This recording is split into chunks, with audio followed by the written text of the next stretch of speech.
ती एकत्रित आलेली आहे आणि ते ईव्हीएम हटाव लोकशाही बचावचा नारा जो आहे तो दिलेला आहे। आपल्यासोबत या ठिकाणी कार्यकर्ते आहेत आणि पदाधिकारी देखील आहेत, त्यामध्ये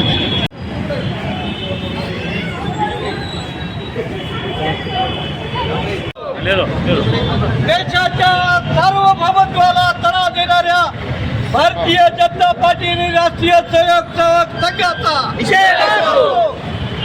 या देशामध्ये संसदीय लोकशाही नष्ट करणाऱ्या भारतीय जनता पार्टीचा देवेंद्र फडणवीस मुर्दाबाद, देवेंद्र फडणवीस मुर्दाबाद, नरेंद्र मोदी मुर्दाबाद, नरेंद्र मोदी मुर्दाबाद, RSS मुर्दाबाद, भाजपा मुर्दाबाद, भाजपा मुर्दाबाद। या नरेंद्र मोदीचं करायचं काय? या देवेंद्र फडणवीसचं करायचं काय?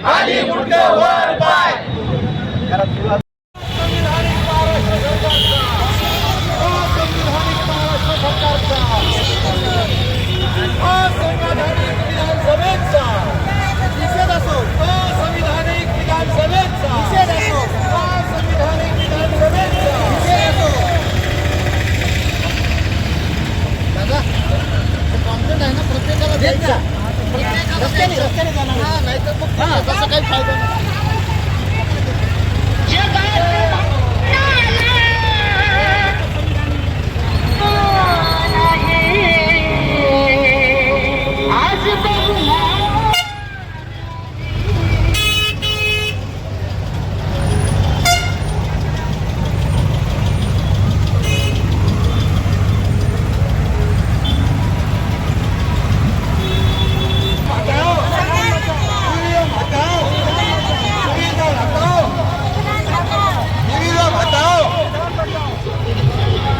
गीता बाइबल या हो कुरान सबसे बाइबल या हो कुरान, गीता बाइबल या हो कुरान, एक बचाओ एक बचाओ एक बचाओ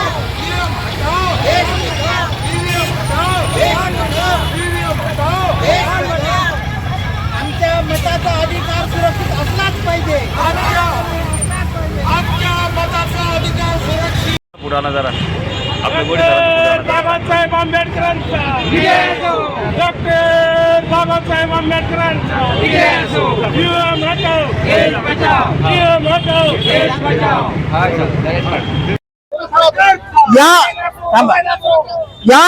या देशामधल्या लोकसभेच्या झालेल्या निवडणुका आणि आता झालेल्या महाराष्ट्राच्या विधानसभाच्या निवडणुका या पूर्णपणे ईव्हीएम ला हॅक करून येथील संपूर्ण संविधान विरोधी शक्तीने हायजॅक केल्यामुळे आमच्या मताचा अधिकार हिरावून घेण्यात आलेला आहे। आमची 142 कोटी लोकसंख्या आणि मतदार 100 कोटी असलेले या मताच्या अधिकाराचं हनन करून या व्यवस्थेने आमच्यावरती डॉक्टर बाबासाहेब आंबेडकरांनी निर्माण केलेल्या भारतीय संविधानाचं 100% उल्लंघन केलेलं आहे आणि या व्यवस्थेच्या विरोधामध्ये आम्ही 142 कोटी जनता या व्यवस्थेच्या विरोधामध्ये आज आम्ही पहिल्यांदा रस्त्यावर उतरलेलो आहोत। केवळ आणि केवळ आमच्या मूलभूत हक्कातील सर्वोच्च स्थान असलेल्या मताच्या अधिकाराचं संरक्षण करण्यासाठी जातीच्या धर्माच्या राजकारणाच्या पलीकडे जाऊन येथील भारतीय जनता सर्वसामान्य माणूस हा या देशाचा सर्वोच्च मालक आहे। या मालकाच्या पुढे कुणीही नाही। आमच्या पुढे जर कुणी असेल तर ते केवळ आणि केवळ भारताचं संविधान आहे आणि भारताच्या संविधानामधून जे काही घटक निर्माण झालेले आहेत ते सर्व घटक या ठिकाणी आमचे गुलाम आहेत। आम्ही आमच्या जनतेचे ते गुलाम आहेत। येथील सर्वोच्च न्यायालय असू द्या, राष्ट्रपती असू द्या, प्रधानमंत्री असू द्या, मुख्य निवडणूक आयोग असू द्या, CBI असू द्या आणि महानियंत्रक असू द्या, ही सगळी मंडळी जी आहे या देशाच्या आमचे मालक नसून ते आमचे गुलाम आहेत। संविधानाने त्या पद्धतीने त्यांना त्या ठिकाणी प्रस्थापित केलेलं आहे, परंतु तरी सुद्धा आमच्या जनतेमध्ये आमच्या मताच्या अधिकाराचं महत्व न पटल्यामुळे या विधानसभेच्या निवडणुकीमध्ये या संपूर्ण मनुवाद्यांनी या संविधान विरोधी शक्तीने 500च्या नोटांच्या बंडलाचा पूर वाहिलेला आहे। या ठिकाणी आपण पाहिलेलं आहे विवांत हॉटेलमध्ये नालासोपाऱ्याच्या तिथं त्या ठिकाणी भारतीय जनता पक्षाचे महासचिव असलेले विनोद तावडे यांचा जो काही त्यांनी पैशाचं वाटप केलेलं आहे त्याचे पुरावे सापडलेले असून सुद्धा येथील मुख्य निवडणूक आयोग त्या ठिकाणी मौन धारण केलेलं आहे। त्यांनी त्या पक्षाची मान्यता रद्द करायला पाहिजे होती संविधानातील मार्गदर्शक तत्वानुसार। त्याचप्रमाणे त्यांनी त्या कुठल्याही प्रकारची गुन्हा दाखल सुद्धा करून घेतला नाही. याचा अर्थ स्पष्ट आहे की संविधान विरोधी शक्ती आमच्या देशावरती पुन्हा हवी होण्याचा प्रयत्न करते आणि आम्हाला पुन्हा देशाच्या स्वातंत्र्यानंतर पुन्हा 75 वर्षाच्या आत स्वातंत्र्याकडून गुलामीकडे नेण्याचा प्रयत्न करते आहे. आणि त्यासाठी जनता रस्त्यावर उतरून आमच्या मताचा अधिकार संरक्षित करण्यासाठी आम्ही या रस्त्यावर उतरलेलो आहोत. जय संविधान, जय भारत. धन्यवाद. मिस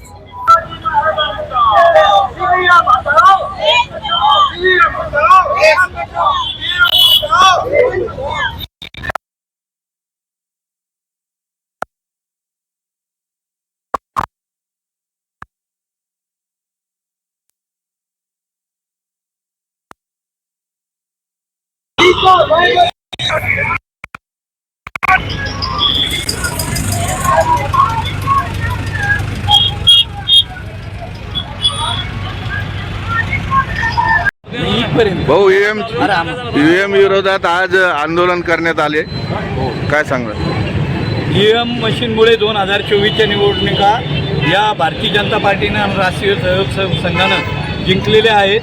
या निवडणुका खऱ्या अर्थानं पारदर्शक पद्धतीनं झालेल्या नसल्यामुळे ईव्हीएम या देशातून हटलं पाहिजे आणि बॅलेट पेपरवर मतदान झालं पाहिजे, ही आमची एक प्रमुख मागणी. आणि नंबर 2ची आमची जी मागणी आहे, भीमा कोरेगाव की जी दंगल झाली त्या दंगलीमध्ये आरोपी असलेले आपले देवेंद्र फडणवीस जे आहेत ते मुख्य सूत्रधार आहेत, म्हणून तो आयोग सार्वजनिक करत नाही. म्हणून राज्य शासनाला आमची आणि देशातल्या सरकारला आमची मागणी आहे की तो सार्वजनिक आयोग अहवाल सार्वजनिक करावा आणि या ठिकाणी देवेंद्र फडणवीसला जेलमध्ये टाकण्यात यावं, अशा पद्धतीची आमची मागणी.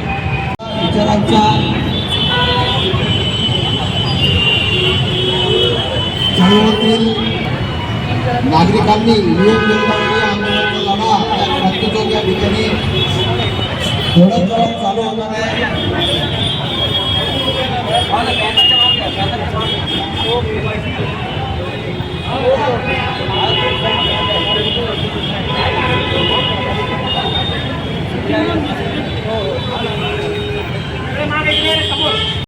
या महाराष्ट्रातील जनतेने महाविकास आघाडीला किंवा जे परिवर्तनवादी संविधानाला मानणारे जे पक्ष होते त्यांना भरभरून मतदान केलं.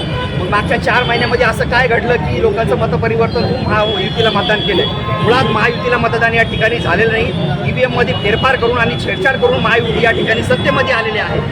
जर या मतदानाची आकडेवारी जर बघितली तर निवडणूक झाल्याच्या नंतर 7.5 ते 8% मतदान या ठिकाणी वाढलेलं आपल्याला आढळून येतं. जवळपास महाराष्ट्र राज्यामध्ये 76 लाख मतं या ठिकाणी यांनी वाढून घेतलेली आहेत.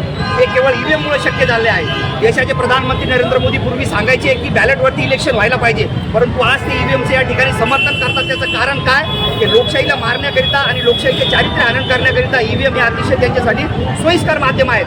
परंतु ते हे विसरत आहेत की या माध्यमातून लोकशाही या देशामध्ये संपुष्टात येत आहे. आज आंबेडकरी चळवळीच्या वतीने आम्ही आज या ठिकाणी ईव्हीएमचं प्रतिकात्मक या ठिकाणी दहन केलेलं आहे.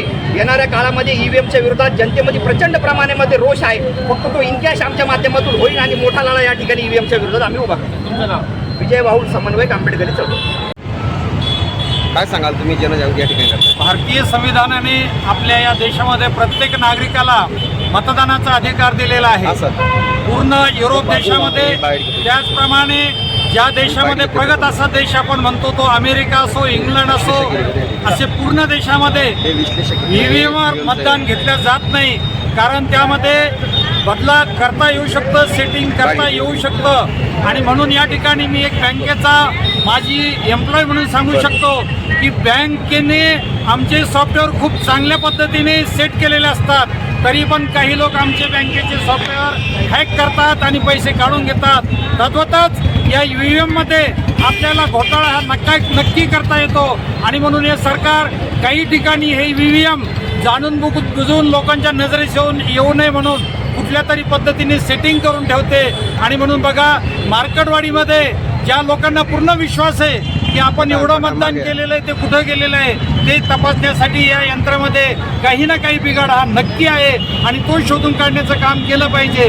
परंतु पंतप्रधान नरेंद्र मोदी यांनी डॉक्टर बाबासाहेब आंबेडकरांनी जी निवडणूक आयुक्त नेमण्याची पद्धत होती ती पूर्णपणे बदलून टाकलेली आहे आणि निवडणूक आयुक्त हा पूर्ण सरकारी पक्षाचा बाहुला झालेला आहे आणि म्हणून तो सरकारी पक्ष जसं म्हणेल त्याप्रमाणे वागतो आणि आताचा हा निवडणूक आयुक्त किंवा निवडणूक आयोग हा निरपेक्ष राहिलेला नाहीये, हा स्वायत्त असला पाहिजे असं घटनाकारांचं मत होतं आणि म्हणून आम्ही या आजच्या या जागरणाच्या माध्यमातून बॅलेट पेपरवर निवडणुका घेण्यात यावा, कमीत कमी बॅलेट पेपरवर निवडणुका घेऊन किंवा जर तुम्हाला EVM हटवताच येत नसाल तर माझ्यासारखा वैयक्तिक मत असं म्हणतो की जर ऑब्जेक्शन जर कॅन्डिडेटने जर घेतलं तर व्हीव्हीपॅटवर मतदान करण्यात यावं, व्हीव्हीपॅटचे मतदानी मोजण्यात यावे, तत्वतच सेंट्रलचं युनिटचं मतदान मोजण्यात यावं अशी आग्रही मागणी आम्ही या निमित्ताने करतो. धन्यवाद. मी भाऊसाहेब पठाडे, भारत जोडो अभियानाचा आणि महाराष्ट्र अंधश्रद्धा निर्मूलन समितीचा कार्यकर्ता. धन्यवाद. चला मागे घ्या.